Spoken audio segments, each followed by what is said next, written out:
एक समय की बात है। घने जंगल में एक शेर और एक बंदर रहते थे। शेर जंगल का राजा था, ताकतवर, डरावना और सब जानवर उससे भय खाते थे। वहीं बंदर छोटा, फुर्तीला और बहुत चतुर था। वो पेड़ों पर उछल कूद करता और अपनी बुद्धि से हर समस्या का हल निकाल लेता था। एक दिन शेर बहुत भूखा था। वो शिकार की तलाश में इधर-उधर घूम रहा था, लेकिन उसे कोई जानवर नहीं मिला। तभी उसकी नजर एक पेड़ पर बैठे बंदर पर पड़ी। शेर ने सोचा, आज यही मेरा भोजन बनेगा। शेर पेड़ के नीचे आकर बोला, ओ बंदर, नीचे आओ, मैं तुमसे दोस्ती करना चाहता हूं। बंदर समझ गया कि शेर की नीयत ठीक नहीं है।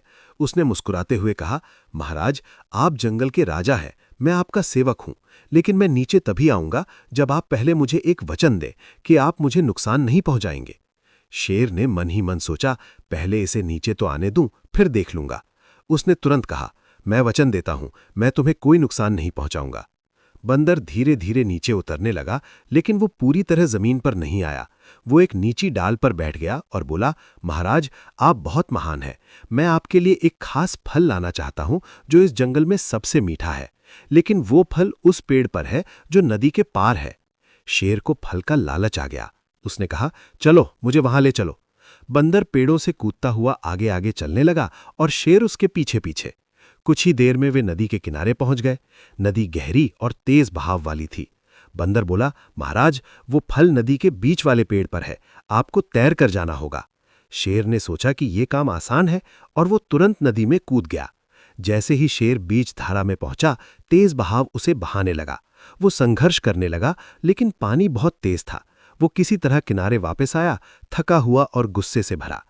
किनारे पर पहुंचकर उसने देखा कि बंदर हंस रहा है। शेर गरज कर बोला, तुमने मुझे धोखा दिया। बंदर ने शांत स्वर में कहा, महाराज, आपने भी तो मुझे धोखा देने की सोची थी। आपने वचन दिया था, लेकिन आपका इरादा मुझे खाने का था। बुद्धि हमेशा बल से बड़ी होती है। शेर को अपनी गलती का एहसास हुआ। उसने सिर झुका लिया और बोला, तुम सही कहते हो। आज मैंने सीखा कि छल और लालच बुरा होता है। उस दिन के बाद शेर ने कभी भी किसी को धोखा देने की कोशिश नहीं की और बंदर अपनी चतुराई के कारण पूरे जंगल में प्रसिद्ध हो गया। सीख: बुद्धि और समझदारी से बड़ी ताकत को भी हराया जा सकता है।